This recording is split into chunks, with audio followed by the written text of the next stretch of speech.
Ladies and gentlemen, today we are checking out a brand new, kind of brand new video from Josh Scorcher of the top 10 worst villain songs. Let's hop in and see just what's so bad. This video is brought to you by Redneck. Or I guess, just how bad can they be?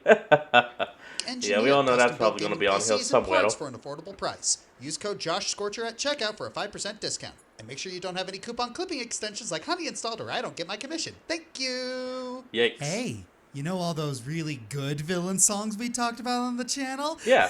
Villains, oh wait, I was about to say villains may sing, boy. but yeah. Sometimes, to appreciate the truly show-stopping numbers of the notoriously nefarious, you have to remember that the stars don't shine without dust and darkness all around them. Villain songs have a reputation for being the cream of the crop, but that tradition isn't always, consistently kept. Traits of the typical offenders are horrendously elementary and non-threatening lyrics, mediocre melodies, and overall trash storytelling that detracts from the actual flow of a given plot. Yeah. All categories are eligible for this list, except fan-made villain songs. Damn. We're going to be attacking, constructively criticizing professionals here. It's worth noting that, yes, a bad villain song in a piece of media with bad music. So, yeah, this technically would be the 6th part of Villains May Sing. And the reason why I'm saying that is because the 4 original videos he did were all released in the month of May. And he only called it Villain Songs Month. So I came up with the term Villains May Sing. Is, well, bad. But it can be that much worse when the quality of the song is a significant cave-in from the rest of the greater work. So, let the caving in begin! Oh boy, here we go.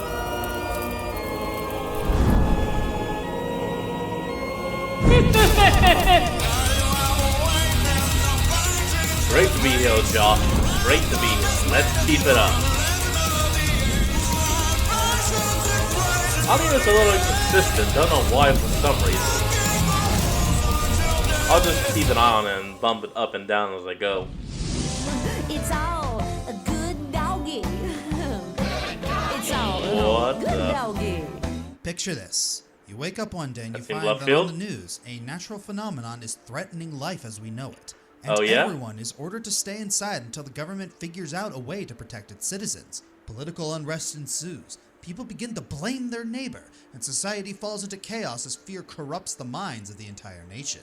And the only one that can stop it Feels is familiar. SpongeBob SquarePants. Wait, what? Wait, what? I'm SpongeBob. Oh! Yep, what I just described was to you loud. is basically the plot of the SpongeBob musical, first written and staged nearly a decade ago. And I thought VeggieTales was the PG Simpsons. What the Admittedly, the musical hell? itself is pretty goated. It provides a positive message that none of us knew we needed until 2020, and the songs are mostly very good. I say What mostly is because the this? weakest song is arguably Plankton's villain song, When the Go... Okay, no, I do have to say one thing, though. That was actually kind of clever what they did for Squidward. Just have a whole nother pair of pants on the back. That's actually clever, and I will give them props. Going gets tough. For context, Plankton's looking to hypnotize Bikini Bottom into loving his chum. Again? Lucky for him, the citizens are all collectively scared of the giant volcano that's going to consume them all, leaving them vulnerable to his plan. But he can't have characters like Sandy or SpongeBob spreading around hope. No, no, no. He needs to keep them scared. And how does he plan to do that? With rap. I know this pick might be controversial for some, but wordplay is often what matters most in good rap. One guy here is like a boomer writing their first rap song. When the going about gets that, you know how tough? each song in the SpongeBob Oh, musical jeez. was written by a different artist in the music industry? This Oh, number no. was written by T.I., a hip-hop industry professional. Aside from the bare-bones lyrics, the instrumental isn't anything serious. spectacular either. Sounded like T.I. just used the default hip-hop beat in Logic Pro. You know you're doomed when your rap song opens with... Oh, what the hell? What the This is hell? all just a brilliant testament to the fact that Karens don't understand rap. Heck, Plankton doesn't even give two shits about the volcano. It's just a means to get to his usual I want revenge against crab shtick. What a waste of potential. Giant boxer If gloves. you're gonna Boxing get this gloves. That's kind of topical, clever. have the villain song be about Bikini Bottom's overbearing government or the fear-mongering media like in No Control. He was actually That Mrs. pushing Puff? racism against Sandy before this. Make a song about that! Instead, we just get Land mammals volcano go bad, home? fear good, be scared, eat my There's only one land mammal. chum, the universe is a hologram, buy gold. By gold. My god, if that's number 10, what the hell could be number It's a shame 1? because hip-hop and Broadway musicals can work. Oh, hello, Lynn. How'd you get here? But when the going gets tough, it's Oh, just an Lin-Manuel. eye-rolling Yeah, everyone knows waste him. of an opportunity in what's otherwise a solid musical.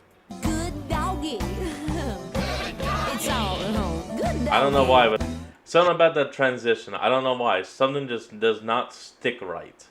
I'm the fucking Joker. I make fucking cool jokes. What Joaquin the Phoenix's Joker. An intense, Oh. emotional, almost realistic look at the iconic clown prince of crime. Not even a villain song in that movie? Part of me wants to argue that it feels weird having the Joker without a certain masked foil, but on the other hand, the solid story in Phoenix's performance really helped give this movie a leg to stand on, really cementing how not just one, but several bad days can turn an average Joe into a monster. Wonder how many bad days people had when the sequel came out. Yep. That was my god, that was a sequel? I can't believe it. Also, I actually like that line he was saying because, you know, the Joker's whole stick was, it only takes one bad day to make a good man fall. Because Money Talks, they made a sequel, Joker 2, Folie à Deux. And it's what I like to call a joke box musical. Because whoever greenlit this jukebox disaster was telling the world's worst joke. Oh, brother, this guy's sick! Between the weird genre flip and Arthur's abrupt change of heart about his new status, despite fully embracing it at the end of the last movie, it's not a great start. But hey, I like musicals. I don't so even... maybe the songs themselves will be okay. I mean, you got Lady Gaga as Harley Quinn, because why not? Why? What about Arthur himself? Maybe he'll surprise us. There's always a joker in the pack, and everyone laughs when he's down. Okay, that's not too bad. Well, I'm definitely surprised. I mean, lyrics all not much, but I have to say, his singing voice, if that's his voice, is actually pretty surprising. Joaquin Phoenix can't sing. You surprise me to how you are. His singing is so warbly and croaky. It's like he's trying to convey some somber emotion, but he doesn't have the range to commit to it. It's like he's mostly mumbling throughout the song. To quote the man Probably himself, is a little. he couldn't carry a tune to save his life.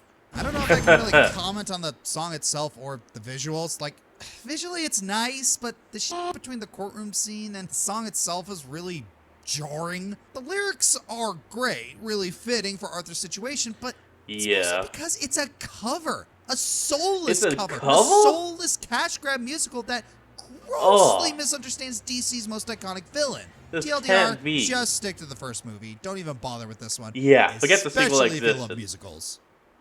Good doggy. It's all You know, after that joke, now this does nothing to me. Anyone who can't appreciate this deliciously wicked tune must have a heart that's 2 sizes too small. You may have noticed I neglected to mention the version on Glee. That was intentional. Oh. That was intentional.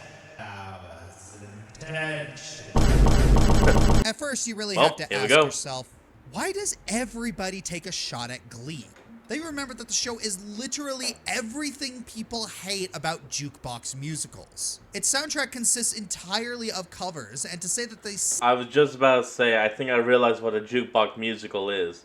Just covers. Got it. sound royalty-free is an insult to royalty-free artists. Ugh. And of course, for their Christmas special, A Very Glee Christmas, they butchered, paid homage. to How the Grinch Stole Yeah. Christmas. For context, Terrible. Sue Sylvester, the bitchy cheerleading coach, decides that she's gonna rig the faculty's Secret Santa gift exchange so that she gets all the presents. She does this in a Really? Grinch costume with Becky as her Max, and that's when we get Sue the Grinch. Sue the Grinch? Sue the Grinch. Oh. You really Okay. are a heel. You're as cuddly as a cactus. You're as charming as a Neil. Okay, Sue the classic Grinch. lines at least. Yeah, first problem. The Kept some of the lines at least. singer is barely trying. Doesn't sound Yeah, like he's no, even it's putting like in the spoken effort word. to sing from the gut. It just sounds like he's going through the motions because, well, come on. It's Glee. Second, the instrumentation is bare bones at best, lacking the booming and thunderous orchestra that really captured how deliciously evil yeah. the original Grinch was. I go so far as to say the instrumental sound... You could not beat Tony Lee Tiger's interpretation. That voice just, was so perfect. It's like a MIDI orchestra, but that's too generous even for this song. Gone is the desire to sing along when you hear the seasick crocodile.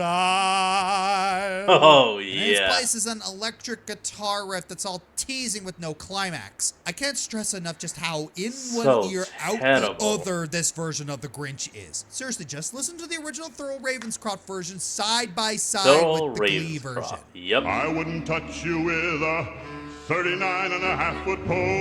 I immediately wanted to sing along. Touch you with a 39.5-foot pole. Not booming enough. You need to dig deep into that. You need to drop that octave as much as you actually can. And I mean, I drop an octave as much as I can, and to many people it sounds dumb as all hell. And fully respectfully, yeah, no, it kind of does.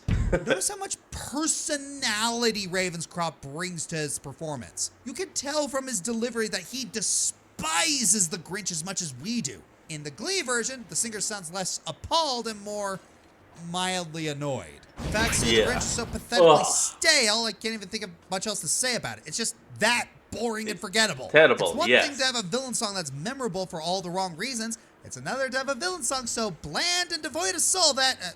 wait, what was I talking about? Wait, Exactly. yeah, that's right. So the Grinch sucks! And again, Glee is completely cursed. Seriously, 3 actors from it died in really effed up ways. Wow. And another one I'm so sorry. wasn't acting. Good doggy. Well, moving on from the Death Notes, let's move to number 7. Remember Biggering? That scrapped villain song for Illumination's Lorax that Oh, would have well, given us a okay. compelling portrayal of the Onceler's downward spiral into temptation and greed? Yeah, Yeah. this is what they replaced it with. How bad can I be? How bad can I possibly be? I had a Yep, feeling this no was actually going on melancholic rock B-Hill. opera for us. Instead, we get a generic, ear-grating pop song that not only treats the subject of corporate greed, I'll be honest, I actually thought this song was good until I heard the one that it replaced, and then I was like, we were so robbed. like a joke, but also half the Onceler's role as the antagonist, so everything he does here can be passed off as redeemable. Onceler's not the villain, guys. He's just a victim of circumstance. Blame his Yeah, family. corporate They're greed the real of the bad family. guys. It'd be one thing if that's all the song has going for it, but it has the gall to take some of the original lyrics from Biggering and then take all the teeth out of them. Heck, Ooh. Biggering itself became just another lyric that they breeze over. And then there's this. And the animal that doesn't, well, the animal that doesn't winds up someone else's. La la la la la. Oh, glorious you said irony. it, A Jack. song criticizing corporate consumerism is written to be as safe and unsarcastically corporate as possible. Yeah. Even down to censoring this lyric.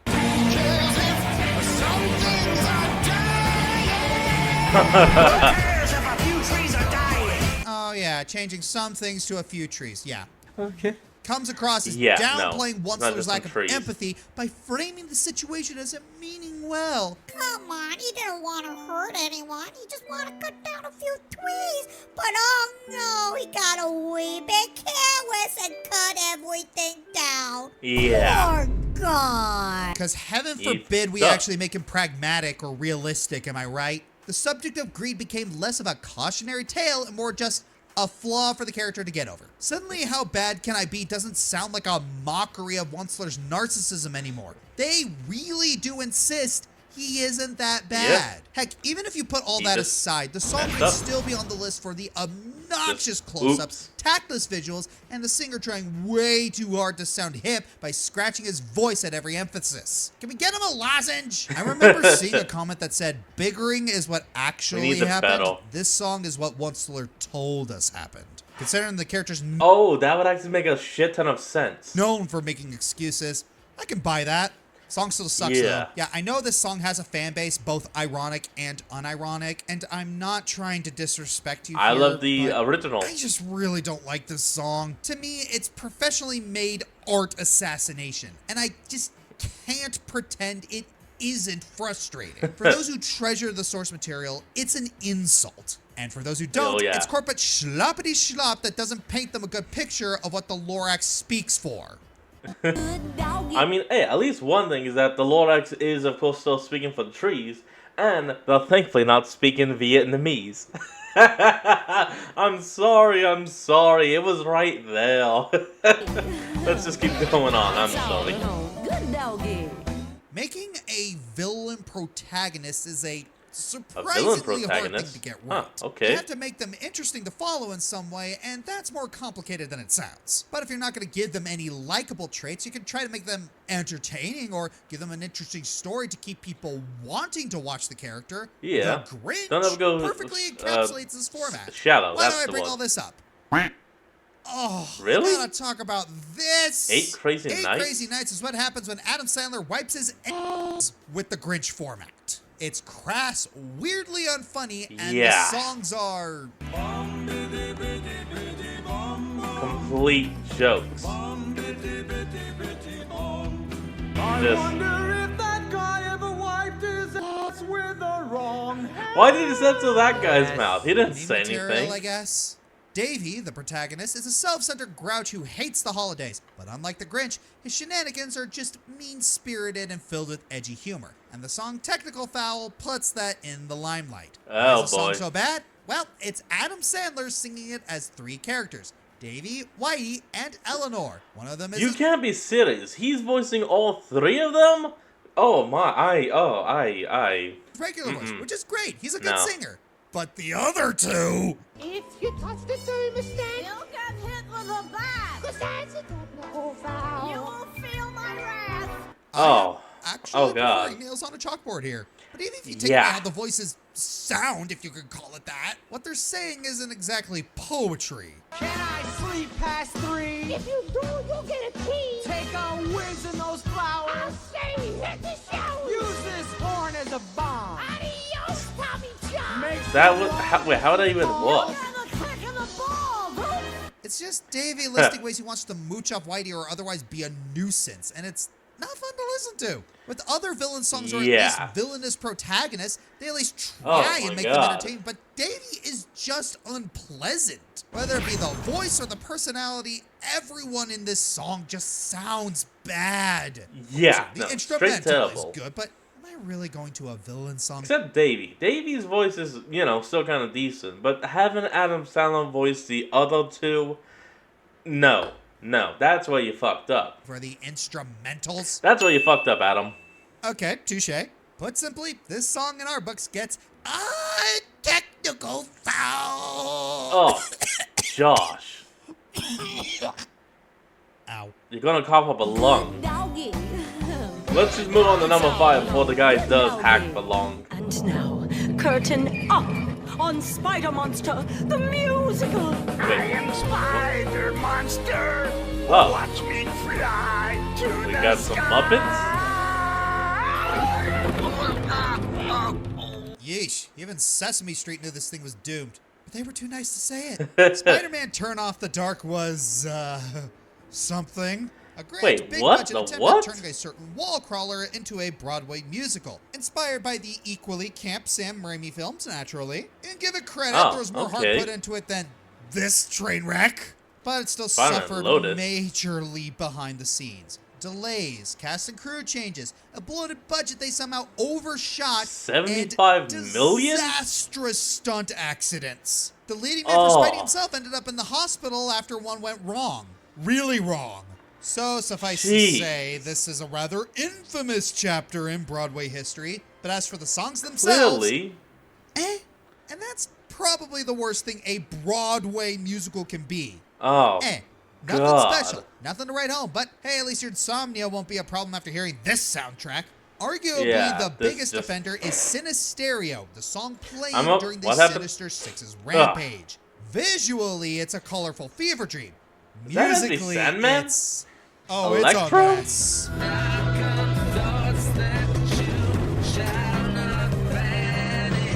Who the fuck are some? That's Hornet. That's easy to tell. Okay, Electro.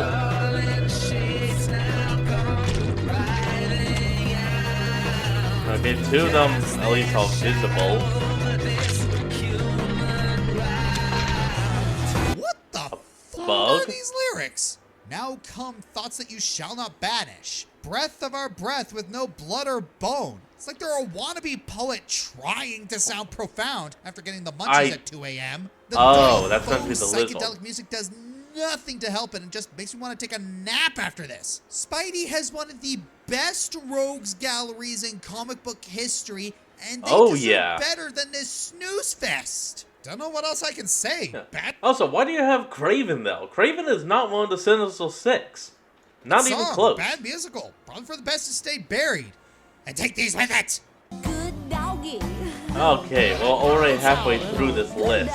Could it get any worse? I'm sure by now you've all noticed that we've been avoiding a lot of the really famous low-quality shovelware songs. You know, your money is such a beautiful word and grandma gonna sue the pants off of Santa. The problem with these songs is that there are so many of them to go off of and they all share the same issues. Bad lyrics and a lack of singing talent due to unprofessional direction.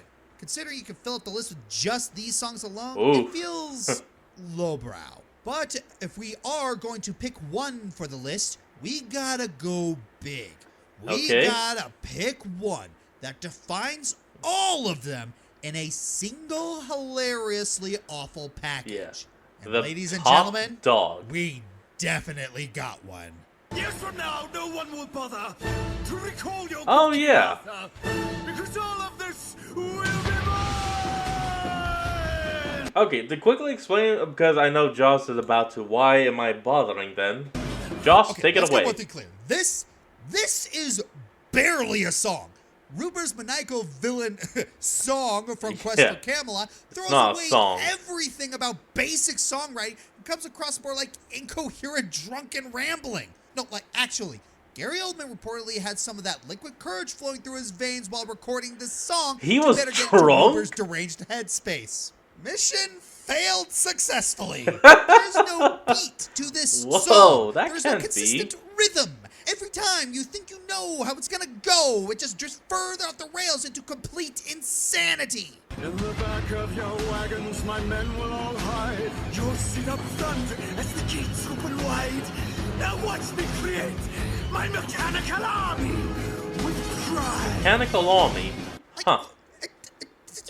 I guess he technically did do that. Genuinely, it speaks for itself. Oh, let's not forget the sudden lore drop of this potion he bought from some witches, which Rupert uses to create his army. Did that say In fact, Acme? He seems so amused by his new creations that he starts humming what little melody the song has, which implies it's diegetic? And then it's back to Ruber ranting and raving, presumably coked up out of his mind as he creates the rest of his army, who, in their dark, evil chanting, sound completely and utterly bored. Oh, completely.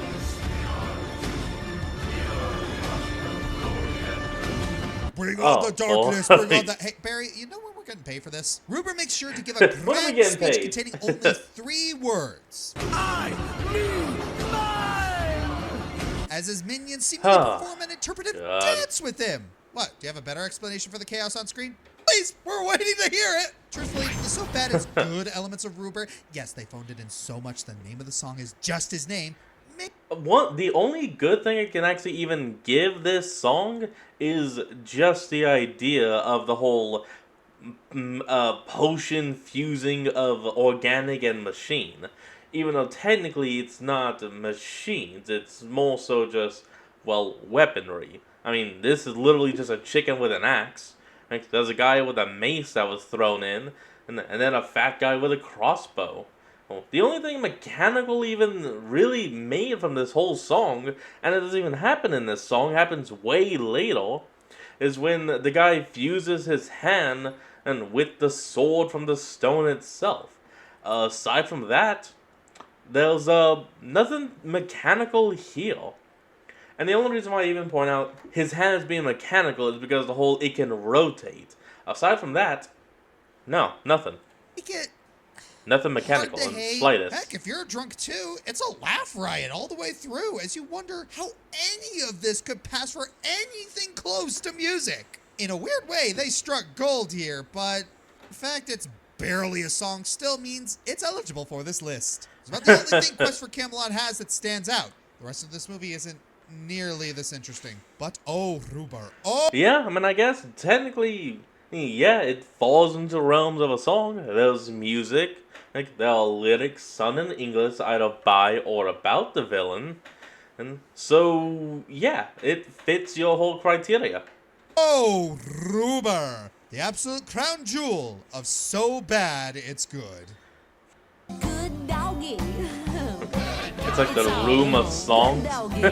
Oh, that's an insult. I'm sorry. Am I a part of the Wish fandom if I like everything except the movie? Discuss in the comments. What? What the hell is that? Again. I'm not sure I can complain about the animated abomination before God known as Wish regarding anything that hasn't already been said.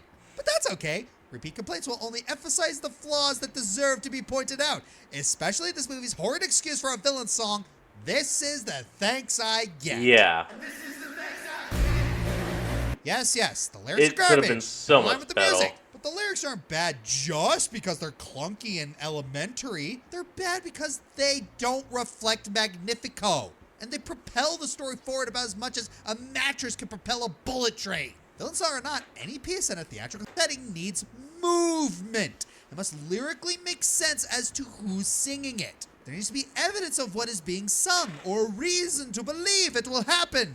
Or maybe the lyrics It's gotta be like full do work, presentation. because there's no actual decent plot to move in the first place. Never mind, Wish is genius, you can all go home. Disney's fruitless attempt to make Magnifico a hodgepodge of every other villain to make him the most evil villain of all is evident in the tone of this song. Which That's is some too much. flavorless conglomerate that Gordon Ramsay would probably swear at. Somehow, to this book, I don't Yeah, want to be tethered, he but would desperate definitely be a times call for donkey. desperate measures, and Peep the Name I'm Magnificent are two Oh. parts of the exact same song. Pick an eye, babe. I can't concentrate on what I'm Pick saying an eye. if you Pick, keep... pick, Yeah, pick one. Pick Pick one. There's nothing wrong with more contemporary lyrics that use slang, and nothing wrong with more rhythmic songs than melodic ones. But you gotta make a choice. Either go all the way with the pop groove, or stick with the classical evil eloquence. Yeah, Don't go don't mixing keep going ammonia back and with forth. bleach because we're all choking right now. Like, okay, here's a thought.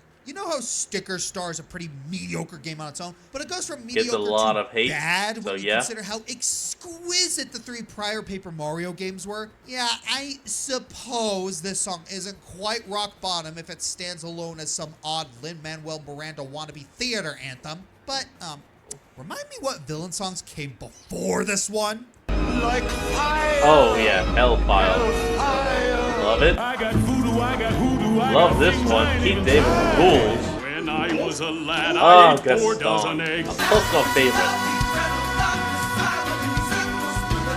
Oh yeah, that's Wait, right. what movie was that one? Excellence happened back then. There's no better way to amplify the lack of quality in your villain's soliloquy than standing it next to its predecessors. Well, even though the song is a huge stain on the Disney villain bloodline, I'll give it this. Chris Pine really dug into his performance. Oh, His he was the vocals voice are of Magnifico? actually very good, Huh. and bad song or not, he ran with what he had.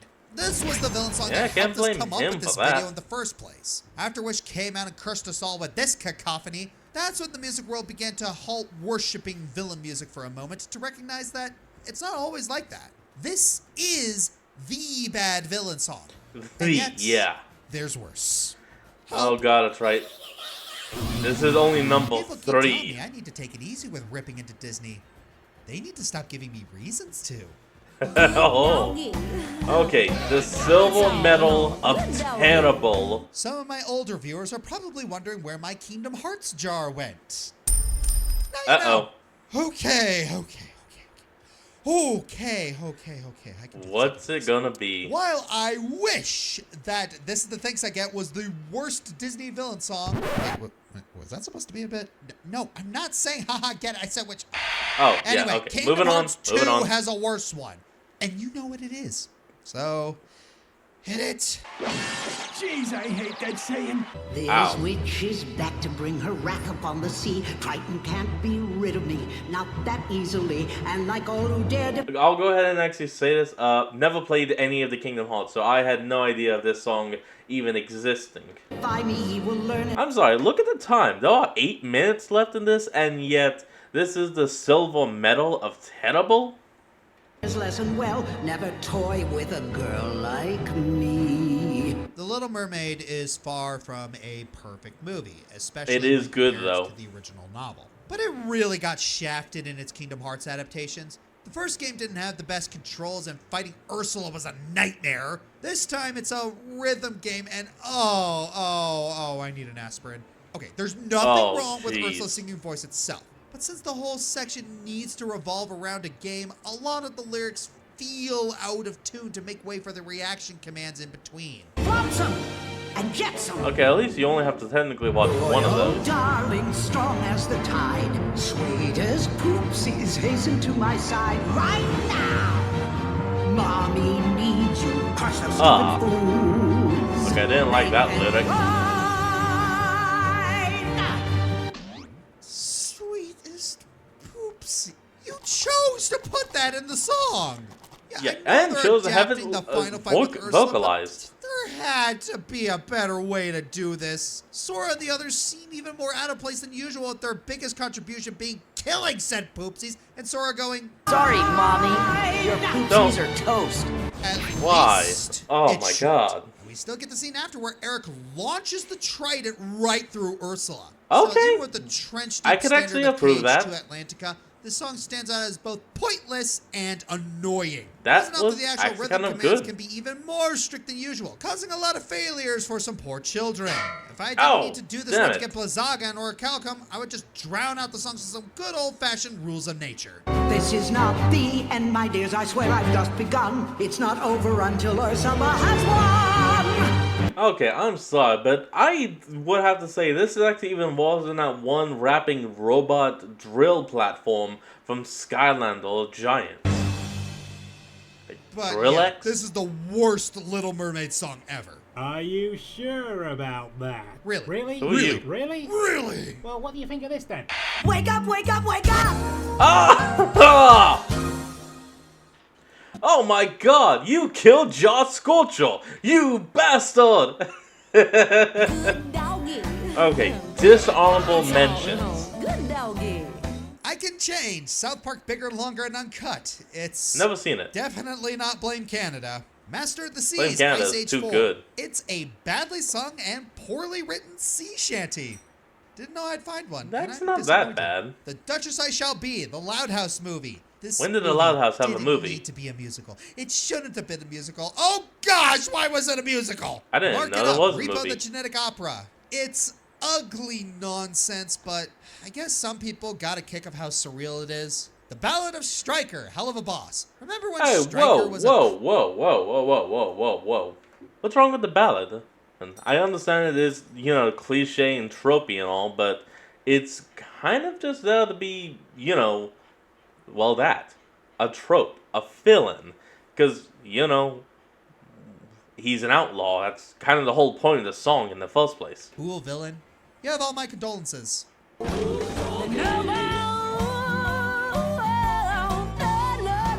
All aboard the toxic gossip train. You're chugging down the tracks of Okay. misinformation. What is it gonna be? I wish. But this is a list of fictitious villains. At least with this one, you can meme about her digging her own grave. You get less enjoyment from this one. Uh-oh, okay. What's it gonna be? What's taking number one? No, not that one. You know, in hindsight, maybe I was a bit too harsh on MLP A New Generation. Oh, really? Because Good the animation, actual I Gen have to 5 say, for that shows movie. were somehow even worse. Like, it had some interesting ideas that could have worked. But no, it's cookie color Yeah, never seen the schlock, show. talks down to its audience, dangles is ideas, good, but barely actually. delivers, and tries to force itself to be canon Twilight? to its much better predecessor, but without any of the heart that drew the original audience in. And of course, partly at the center of this disaster is... What is When I walk past a mirror, I scare myself. I'm the queen of mean. Don't care Oh, about no. any pony other than me. Isn't that lovely? Opaline Arcana, the main... Okay, hold on. But I know we're probably going to be focusing on the lyrics, but that beat is actually pretty decent. So that beat does get a pass. Now for the terrible lyrics. Baddie of Gen 5. Nothing too deep about her. She's an evil alicorn who wants all the magic for herself. They try to make her Cozy glow laughably much? incompetent and menacing at the same time. But she's not charming enough to pull off either. And if the IDW comics are anything to go by, she's the catalyst that causes the great divide between the ponies. Kinda Wait, weird they really? barely mentioned that in the show, considering it's what kick-started canonized Fallout Equestria. You may notice I'm ranting more about the gen itself instead of the song. Well, Okay, That's because the song is a big ol' nothing sandwich with a side order of corporate mandate. Just for context, Opaline has 2 dragons captured, and he's using the Dragonstone to hypnotize them. Then she starts singing a villainous lullaby, talking about how awesome... Okay, like I said, never seen this show, so I didn't actually know that. So, somehow this alicorn is the one that saw the rift between the 3 races, but then what happened to the other alicorns? You know, Twilight, Cadence, Celestia, Luna, and Fluttery Heart? Indeed, here she is. And that's literally it. I'm a villain. No, you should never be singing that you're a villain. That goes against the whole point of a villain song. Don't you cry now, it will all be fine. Yeah, The fact Get the that hell out of my has screen. The lyrics, I'm a villain, without backing it up, means you've already lost the argument. I'll say this at least, she's a decent singer. That's one positive thing I can say about G5. These actors are trying. So are the singers. Yeah, the trying. material they're working with is just hot garbage. The music sounds like keyboard tutorial pop. The lyrics lack any sort of punch and are completely disconnected. As for the performance, she tries to come across as sinister and slinking, but she's putting too much improper syllable emphasis. This is something you see in fan songs, not professional ones. And even then, some fan songs actually manage to avoid sounding like this track. See the countdown here. Let's do a do check out that song list. A bombastic, Broadway-esque duet with one singer flawlessly singing 2 parts. A zany tango with a trio of baddies trying to get along. A almost a creepy 2-part harmony, really. propaganda tune. A haunting pop song reveling in a trio success. Oh yeah. And this, look at me, I'm evil, I'm scary. Ooh. I No, guess. that's not what you do. I know, it doesn't seem fair comparing Gens 4 and 5. But they're gonna try and force a connection between them. I'm gonna compare them. Multiple she sings alicorns? another song in the YouTube shorts, and I guess the music is slightly better, but it's the same freaking thing. All talk, no showmanship. I've argued that this being aimed at kids is no excuse for poor quality before, and I stand by that argument. First rule of a villain song, never just make it, I'm a villain, I'm mean, and I'm gonna be the best. Never do that. Never. This song, G5 in general, really does show the stark downfall of MLP and how much the mandates don't benefit the series at all. And considering the caliber this series was once capable of with its villain songs, seeing it drop this much really does make it worthy of making history as the all-time worst villain song. Yeah, I'll agree with that. Yeah, I know this got depressing, but more great villain songs are on the way. As long as copyright lets us. Where's my money? Crap! Not you, copyright! Alright everyone, that's going to be the end of today's video, and I hope you all enjoyed this. Remember to like, comment, and subscribe for more. Link to the original will be in the description below, and I'll see y'all next time when we flick back on. Till then, this is Fox, signing out. Peace.